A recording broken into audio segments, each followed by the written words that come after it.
샬롬, 사랑하는 성도 여러분, 귀하고 복된 하루를 하나님께서 또 허락해 주셨습니다. 그리고 우리를 오늘 첫 시간 은혜 가운데 불러주셨습니다. 우리 함께 불러주신 은혜에 감사하는 마음, 온전히 믿는 마음으로 새벽 예배를 드리면서 예비하신 은혜와 복을 받게 되기를 예수님의 이름으로 축복합니다. 다 같이 기도하면서 오늘 새벽 예배 시작하도록 하겠습니다. 사랑과 은혜가 풍성하신 존귀하신 하나님 아버지 감사합니다. 지난밤도 안식하게 하시고 회복하게 하시고 또 이렇게 첫 시간 주님 앞에 나와 예배 드릴 수 있는 믿음 주시니 감사합니다. 하나님, 매일 첫 시간마다 주님께서 주시는 은혜, 주님께서 주시는 이 복, 주님께서 주시는 이 지혜 감사합니다. 하나님 아버지, 이 하나님의 은혜가 우리에게 없었다면 이 어렵고 힘든 이 시대를 어떻게 이겨낼 수 있겠습니까? 주님, 오늘도 주님께서 주시는 능력으로 승리하며 하나님 보시기에 아름다운 귀한 하루가 되게 하여 주시옵소서. 모든 것 주님 손에 올려드리며 예수님의 이름으로 기도합니다. 아멘. 할렐루야. 우리 다 같이 하나님께 찬송하시겠습니다. 찬송가 258장 샘물과 같은 보혈은 주님의 피로다. 258장 함께 찬송하시겠습니다.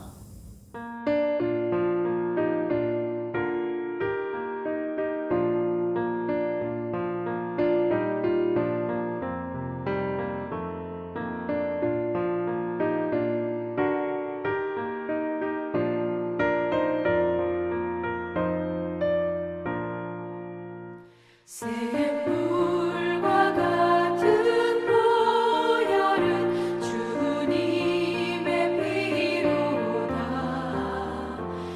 보혈의 죄를 씻으면 정하게 되겠네. 정하게 되겠네. 정하게 되겠네.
아멘. 할렐루야. 감사합니다. 하나님 말씀 함께 보시겠습니다. 다니엘서 4장 4절에서 7절 말씀 함께 보시겠습니다. 다니엘서 4장 4절에서 7절 말씀입니다. 나 느부갓네살이 내 집에 편히 있으며 내 궁에 평강할 때에 한 꿈을 꾸고 그로 말미암아 두려워하였으니 곧 내 침상에서 생각하는 것과 머릿속으로 받은 환상으로 말미암아 번민하였노라. 이러므로 내가 명령을 내려 바벨론의 모든 지혜자들을 내 앞에 불러다가 그 꿈의 해석을 내게 알게 하라 하였더라. 그때 박수와 술객과 갈대아 술사와 점쟁이가 들어왔으므로 내가 그 꿈을 그들에게 말하였으나 그들이 그 해석을 내게 알려주지 못하였느니라. 아멘.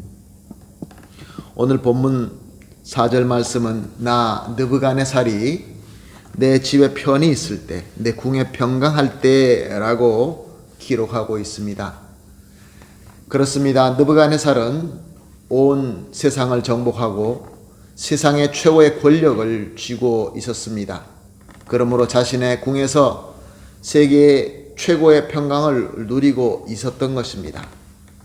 그런데 그가 가지지 못한 것이 있었습니다. 그것은 무엇입니까? 만군의 여호와 하나님, 창조주 하나님, 아브라함과 이삭과 야곱의 하나님, 우리에게 예수님을 보내주신 유일하신 하나님, 그 하나님을 믿는 믿음이 그에게는 없었던 것입니다. 좀 더 정확하게 말하자고 한다면 그 하나님의 은혜가 없었던 것입니다. 사실 하나님의 은혜가 우리 인간에게는, 우리 사람에게는 가장 중요한 것입니다. 왜 그렇습니까? 우리는 하나님의 형상으로 창조되었습니다. 그래서 우리가 창세기를 보게 되면은 하나님의 생기로 말미암아 우리는 산 영이 되었다, 영생이 되었다라고 기록하고 있습니다. 그러므로 우리 사람에게는 하나님의 은혜, 하나님의 생기가 우리 가운데 없으면은 진정으로 행복할 수도 없고 결국은 멸망되고 말 뿐인 것입니다. 느부갓네살 왕은 참 많은 것을 가졌습니다. 많은 사람들이 원하는 것을 다 가졌습니다. 그러나 결론적으로는 가장 중요한 것을 가지지 못하고 있었던 것입니다. 그래서 오늘 본문 5절 말씀을 보게 되면 느부갓네살 왕은 하나님께서 주시는 꿈을 꾸었지만 그로 말미암아 두려워하고 번민할 수밖에 없었던 것입니다. 하나님의 은혜를 받고 하나님을 믿는 자에게는 하나님의 계시가 큰 지혜가 되고 큰 기쁨이 되고 진정한 평강이 됩니다. 그러나 하나님의 은혜가 없는 자, 하나님을 믿지 못하는 자는 하나님께서 가까이 오실 때 하나님의 계시가 온다 할지라도 그것이 그에게는 두려움과 번민만 되고 마는 것입니다. 아무리 세상을 정복하고 최고의 권세를 쥐고 있으며 자기의 궁에서 모든 것을 누리고 있다 할지라도 하나님께서 다가오실 때, 하나님의 은혜가 다가올 때 두려워서 번민으로 가득 차고 마는 것입니다.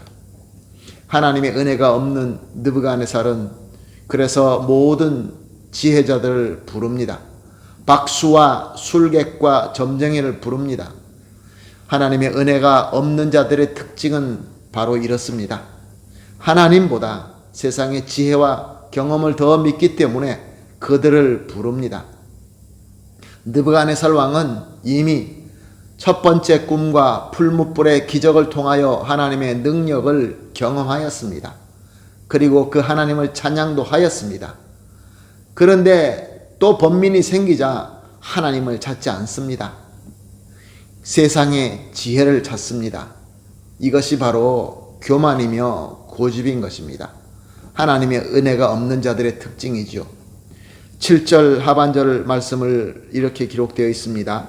내가 그 꿈을 그들에게 말하였으나 그들이 그 해석을 내게 알려주지 못하였느니라. 느부갓네살이 그토록 믿는 세상의 지혜자들을, 그들은 이 왕에게 다가온 문제, 이 범민에 대하여 아무 답도 줄 수가 없었습니다.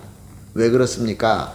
하나님께서 하시는 것, 하나님의 뜻, 하나님의 지혜는 하나님의 은혜가 아니고는 절대로 알 수 없기 때문에 그렇습니다. 이 세상의 지혜, 이 세상의 기술, 이 세상의 과학, 아무리 뛰어난다 할지라도 하나님의 뜻을 알 수 있지 않습니다. 그러나 저와 여러분, 오늘 이렇게 첫 시간 주님 앞에 하나님의 은혜를 받고 예배드리는 우리 성도들은 우리 하나님을 믿을 수도 있고 우리 하나님을 찾을 수도 있는 것입니다.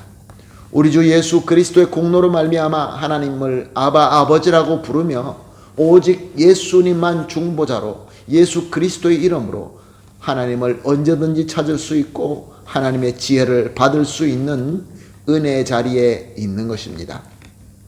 사랑하는 성도 여러분, 지금 우리가 살고 있는 이 세상, 이 시대, 어떤 위기와 어떤 범민들이 있습니까?